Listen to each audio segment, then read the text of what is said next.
श्रीमते वात्स्यश्री कृष्णमार्य महादेशिकाय नमः श्रीमते अनंत पद्मनाभार्य महादेशिकाय नमः अस्मद्गुरुभ्यो नमः ஜெயகருட சுபர்ணா நமஸ்காரம். பிப்ரவரி 19 2026 மாசி பூரட்டாதி. இது ஒரு ஸ்பெஷல் டே. மகாவித்வான் சாரசாரக்யர் மகாமகோபாத்தியாய பெருக்காரணை மாடபூஷி ஸ்ரீ உபயவேதாந்தி சக்கரவர்த்தியாரிய மகாதேசிகனுடைய திருநக்ஷத்திரம்.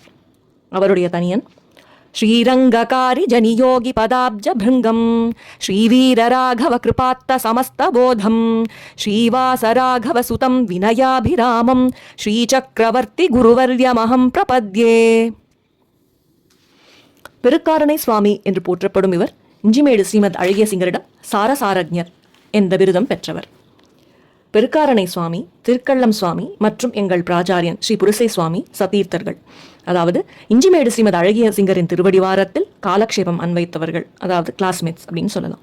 பெருக்காரணை சுவாமி சம்பிரதாயத்துக்கு பண்ணின கான்ட்ரிபியூஷன்ஸ் பல. நிறைய சிஷ்யர்களுக்கு காலக்ஷேபம் சொல்லி வச்சிருக்கார். மேலும் இதில் ஹைலைட் அப்படின்னா அவர் எழுதின புஸ்தகங்கள். சம்ஸ்கிருதம் மற்றும் தமிழில் பல புஸ்தகங்கள் எழுதியிருக்கார். ஸ்தோத்திர ரத்ன வியாக்கியானம், லக்ஷ்மி தத்வ நிர்ணயம், ஸ்ரீபாஷ்ய சந்திரிகா அப்படின்னு நிறைய புஸ்தகங்கள். தமிழில் பார்த்தா திருப்பாவைக்கு, ராமாயணத்துக்கு கமெண்ட்ரி, மேலும் புராணங்களில் இருக்கிற மகாத்மியம், தட் இஸ் அஹோபில மகாத்மியம், துலா காவேரி மகாத்மியம், இதை பற்றின புஸ்தகங்களும் சுவாமி எழுதியிருக்கார். பெருக்காரணை சுவாமி ராமாயணத்தையொட்டி எழுதிய வியாக்கியானம் ஸ்ரீமத் ராமாயண சுதா. இது 3 வால்யூம் கொண்ட புக்கு. அந்த புக்கில் மெனி அனாலிட்டிக்கல் இன்சைட்ஸோட, லாஜிக்கல் அனாலிசிஸோட, நிறைய கிராஸ் ரெஃபரன்சஸ் ஃப்ரம் காளிதாசா, பாசா ரொம்ப ஒரு மோஸ்ட் சாட் ஆஃப்டர் புக் அப்படின்னு சொல்லலாம். இந்த ராமாயண சுதா பல அபூர்வமான விஷயங்களை கொண்டது. இந்த மாதிரி அபூர்வமான விஷயங்களை எங்கள் சுவாமி காலக்ஷேபத்தில் நிறைய சொல்லியிருக்கார். பெருக்காரணை சுவாமி சொன்ன விசேஷார்த்தங்கள், அபூர்வமான விஷயங்கள். ஸோ அதிலிருந்து ஒரு விஷயமா இங்கே பாயச கட்டம், தசரதன் புத்திரகாமேஷ்டி யாகம் பண்ணி அதிலிருந்து வர பாயசம், அந்த கட்டத்தை விவரிக்கும். அந்த கட்டத்தை பற்றி அதில் ஒரு சுவாரஸ்யமான விஷயத்தை இங்கே அடியேன் ஷேர் பண்ணிக்கிறேன். எவ்வளவு செல்வம் இருந்தும் மக்கள் செல்வம் இல்லையே அப்படிங்கிறது ஒரு பெரிய குறையாக இருந்தது தசரத சக்கரவர்த்திக்கு. அதனால் ஹயமேதம் என்பதாக அஸ்வமேதம் யாகம் செய்து அதைத் தொடர்ந்து புத்திரகாமேஷ்டி யாகம் செய்ய வேண்டும் அப்படிங்கிற ஒரு முடிவோடு தனது குலகுருவான வசிஷ்டரிடம் பிரார்த்திக்கிறார். அதாவது அவரோட பெர்மிஷனை கேட்குறார். வசிஷ்டரும் ரிஷ்யசிங்கர் கொண்டு இந்த புத்திரகாமேஷ்டி யாகத்தை பண்ணினா புத்திர சந்ததி கட்டாயம் உண்டாகும் அப்படின்னு சொல்லி அவருக்கான பர்மிஷன் கொடுக்குறார். மேலும் அதற்கான ஏற்பாடுகள் எல்லாம் பண்ணுறார். அஸ்வமேத யாகம் முடிந்தது. புத்திரகாமேஷ்டி யாகம் நடந்து கொண்டிருக்கிறது. ஆಹುತಿ சேர்க்க வேண்டிய சமயம், ராஜா ஹவிஸ் சேர்க்கிற சமயம், பெரிய ஹோமகுண்டம். எந்த ஹவிஸை சமர்ப்பிச்சா புத்திர சந்ததி உண்டாகுமோ அந்த ஹவிஸை சமர்ப்பிக்கிறா அந்த ஹோமகுண்டத்தில். அப்பொழுது வால்மீகி இந்த கட்டத்தை எப்படி டிஸ்கிரைப் பண்றார்.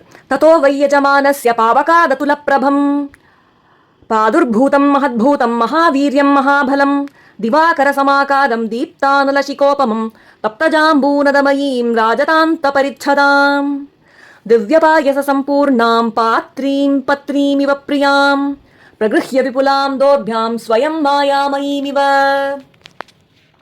தசரத சக்கரவர்த்தி அந்த ஹவிஸை சமர்ப்பித்த அந்த சமயம் பாவகாத் அதுலப்பிரபம், அந்த ஹோமகுண்டத்திலிருந்து அதுலப்பிரபம், அதாவது ஒப்பிட்டே பார்க்க முடியாத அளவுக்கு பிரகாசத்தை உடைய ஒரு திவ்ய புருஷன் தோன்றினாராம். எப்படி இருந்தா? திவாகர சமாகாரம் தீப்தானல சிகோபமம், சூரியனின் ஒளியைப் போல பிரகாசித்து கொண்டும், தப்தஜாம்பூனதபயீம் ராஜதாந்த பரிச்சதாம் திவ்யபாயச சம்பூர்ணாம் பாத்ரீம் பத்னீம் இவ பிரியாம், அதாவது கையில் ஒரு குடத்தோடு அப்படியே ஒரு திவ்ய புருஷன் திடீரென்று ஆவிர்பவிக்கிறாராம்.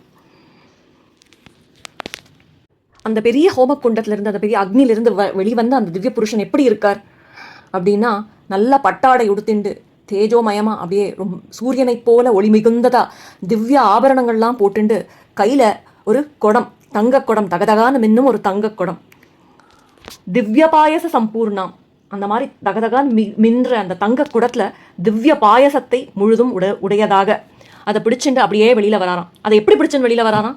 பாத்ரீம் பத்னீம் இவ பிரியாம், இப்படி தன் மனைவியை அணைத்து கொண்டு அப்படியே ரொம்ப ரொமான்டிக்காக நடந்து போவாளோ அது மாதிரி அதை அழகாக அப்படி பிடிச்சிட்டு அப்படியே ஆவிர்பவிக்கிறாராம்.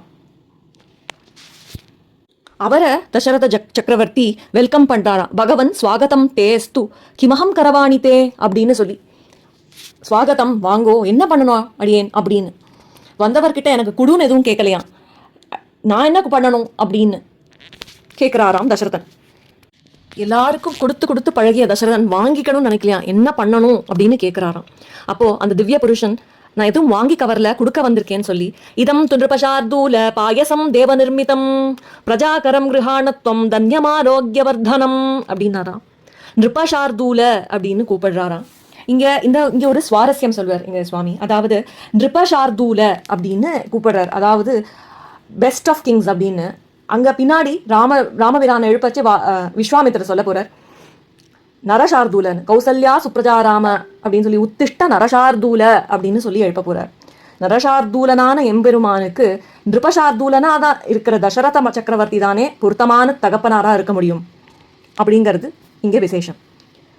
ஸோ அந்த திவ்ய புருஷன் சொல்றார், நிருபசார்தூல இந்த பாயசம் கொடுக்க தான் வந்தேன். இந்த பாயசம் எப்படிப்பட்டது? தேவ நிர்மிதம்.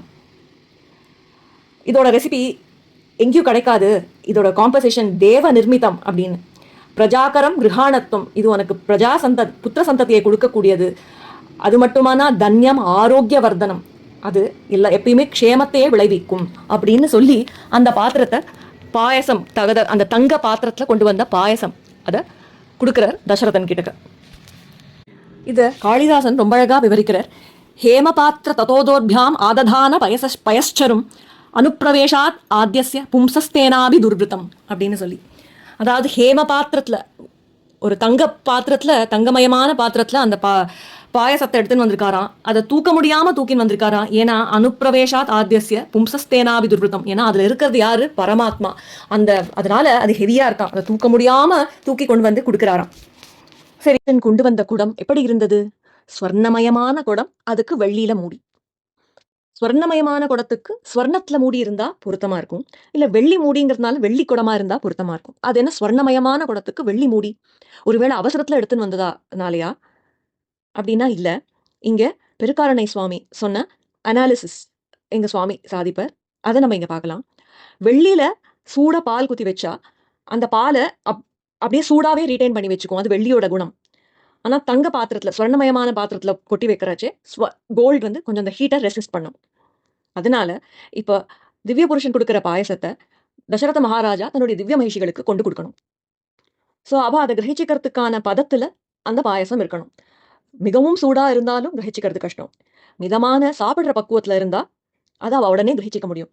அதனால இந்த ஸ்வர்ணமயமான குடம் அந்த ஹீட்டை ரெசிஸ்ட் பண்ணும், மேல இருக்கிற அந்த வெள்ளி மூடி அந்த ஹீட்டை ட்ராப் பண்ணி மிதமான சூடுல வச்சுக்கணும் அப்படிங்கிறது தான் இங்க நம்ம கவனிக்க வேண்டியது. மேலும் வெள்ளி தமோ குணத்தை குறிக்கிறது, அது சிவனை குறிக்கிறது. தங்கம் ரஜோகுணத்தை குறிக்கிறது, அது பிரம்மாவை குறிக்கிறது. அதுக்குள்ள இருக்கிற அந்த பாயசம் வெண்மை நிறமானது சத்வகுணத்தை குறிக்கிறது, அது எம்பெருமானை குறிக்கிறது அப்படிங்கிறது இந்த விசேஷார்த்தம். அதனால பார்த்தோம்னா இந்த logical analysis, attention to details, இதெல்லாம் ஹைலைட்ஸ் ஆஃப் பெருக்காரணை சுவாமிஸ் கமெண்ட்ரி. தினத்துல இந்த விஷயத்தை ஷேர் பண்ணிக்கிறதுல அடியனுடைய பாக்கியமா கருதுற தன்யாஸ்மி. அஸ்மத் குரு பரம்பராயை நமः.